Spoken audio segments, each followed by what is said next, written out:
Good morning. It's day number 26 of Sabbatical, and I am sitting in the parking lot of a church in the van. It is what I'm doing is dropping off a friend, and however you get your community on, good for you, and it's important for her. And so I have about an hour, and I wanted to talk a little bit about Soulful.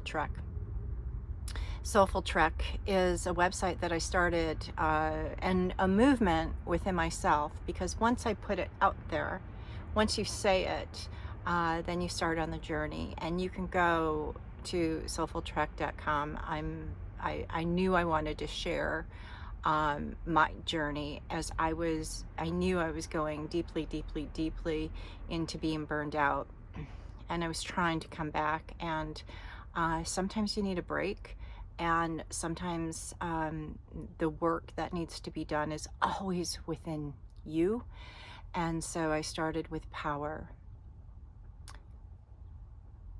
But what really, from yesterday's vlog, what really made me think were passion, joy, bliss, and really it had to do with more of leaders.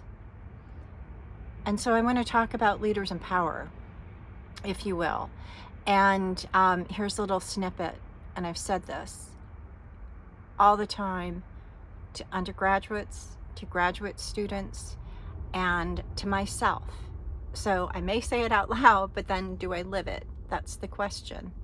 Is the power within you, the only way to allow another person to have that power is if you give that power away. What that means is, let's look internally first before we really blame other people, and especially in leadership. And I think back to that because I go back to what I'm passionate about, and I've explained this, and now going a little bit further deeper into passion, joy in the workplace, and especially in higher education, and burnout. Because burnout, I know has happened. I can't speak for everybody. I can't only speak from my view. However, now that I realize I'm putting everything together, it's really powerful to go back and look at that power. So how did I give power away? Why did I give power away? And why do I continue to do that? That's for me to work on, right? And so over the last year and a half, that has been my focus.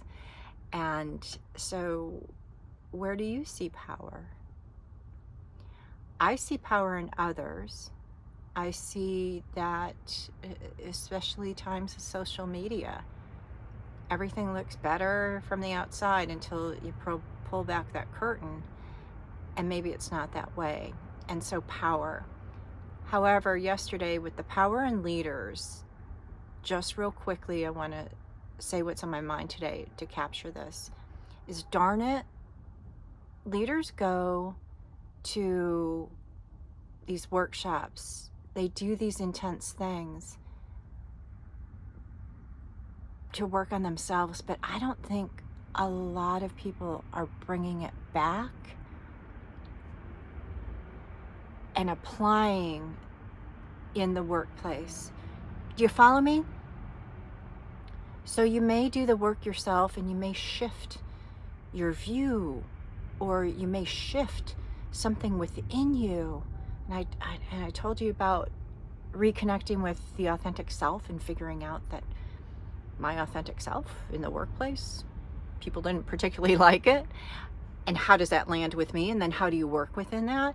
So true with leaders that do this and spend a lot of money on workshops. So the passion within the workplace, I'm equating passion for faculty, for those in higher education, we come into it hopefully with the passion of doing something, whether it be research or teaching, uh, and then service comes along with it. But darn it, I'm kind of mad because how do we get to a place where so many people are burned out and the leaders are not recognizing it or knowing in their scope, knowing and doing something about it or allowing things to happen? And it's the human nature, and it's bugging me now. It's bugging me to my core right now that we can't see that and can't address it, to have, even at the department level, to recognize that and lift people up how they need to be lifted up, whatever that is. So those are my thoughts this morning, and it is Sunday and I am reconnecting with friends. It's so exciting. I love that, and it fills my soul, and it's a happy Sunday. And then I will continue with my work a little bit later this afternoon, and really get dig into what exactly I'm going to do for probably chapter 2 in the book. So make it a good day. Much love.